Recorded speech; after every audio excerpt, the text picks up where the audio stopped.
good round of applause to our fearless leader from this event, and still the best song leader. Thank you so much for all your work.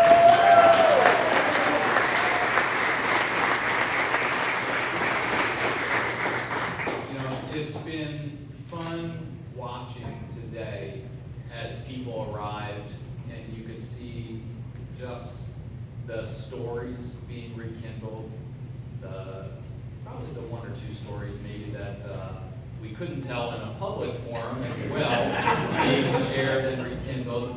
But I think for all of us that have been a part of this camp, and especially been a part of camp staff, I think you look at it both ways. You think about our times as a camper when we were the ones looking up to the guys on the camp staff, right? And we think about the people who we got our first merit badges from, or the people who performed the Order of the Arrow ceremonies, or the people who led that song that you couldn't get out of your head and you were singing at home and your parents were looking at you and saying, "Look, those words make no sense. What are you talking about?" And then I think, as we got a few years older and we took on the responsibility of being the camp staff, right? And being the guys that the younger campers behind us looked up to. And what an awesome responsibility it was. But I also think about what a fun responsibility, right? What an opportunity, and really, quite honestly, what a blessing it was for all of us. Some of the best friendships and relationships that we have still, 10, 20, 30, 40, 50, maybe 60 years for some of you guys later. You may have not seen some of those people in 30 or 40 years, but the minutes you are back together, it's like you've never been apart, right? And this is a place that has been home for so many of us over the years. And, it's just, I think, for all of us, as much as things change in scouting, things change in the world, but I will tell you, to everybody who, has camped here, and especially to the people who have served on the camp staff here or been a part as camp rangers or camp directors, know that there are people out in the world today that are better people because of you. There are people that you inspire. There are people that you help overcome difficulties and challenges who maybe never had the opportunity to thank you. Or they may not remember your name, but they remember that kid or that guy that they looked up to back then who truly made a difference and helped them when they needed it. So again, take pride in knowing that we all have been a part of something really special. So on behalf of the Cradle Liberty Council, our Scout Exec Dan Templer was here earlier. It was his grandson's 6th birthday, so he snuck out at about noon. I want to welcome our Council Commissioner, Julia Goppel-Rude, who joined me on the Key 3. Julia, stand up and be acknowledged.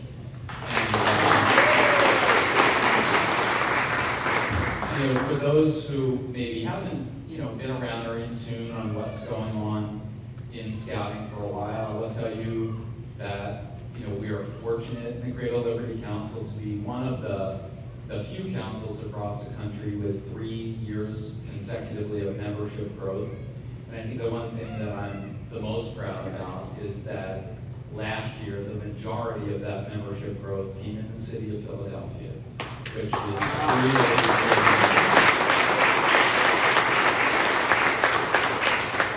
anybody, who grew up as a scout in the city of Philadelphia, I'm sure could tell the same story that I tell our membership people now, is that, I could walk to 3 different troop meetings within a 10-minute radius.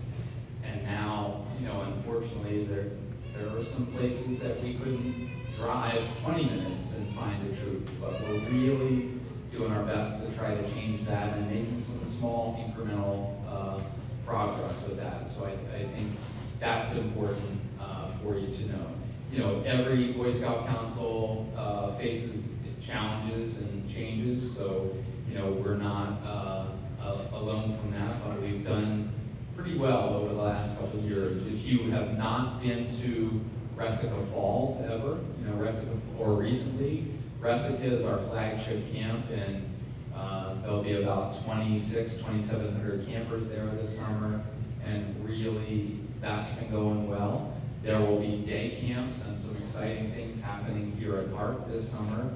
And, I know John will mention it, but I want to mention too that I hope you did have the opportunity to look outside on the patio to see kind of what we're thinking and kind of hoping that we can recreate this space that we're in now to be.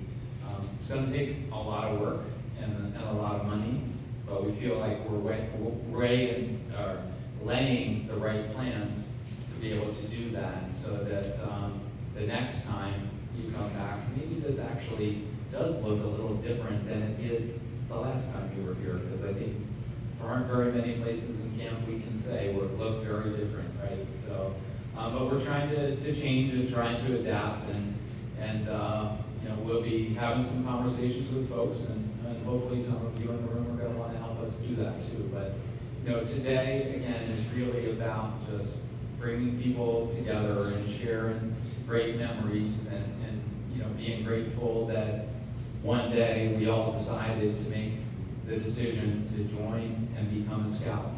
And as I sit here today, I don't think I could have ever imagined all that would be in store for me as a scout. But as I tell people, consistently, that I am who I am, both personally and professionally, because of what I learned in scouting and because of the people who helped me become the person that I am. And for all of you that have been also scoutmasters and troop leaders, whatever you've done in scouting, thank you for the difference that you make. To those of you, especially the service troops that are here today, thank you all for coming out to be a part of something special. And I think all of us hope that the camp is going to mean the same to you as it did to us, and that maybe 20, 30, 40, 50 years from now, you're going to be here celebrating the same kind of thing. So with that, Hank, we'll turn it back to you. And again, thanks to everybody, and thanks to everybody who put this together. Really, really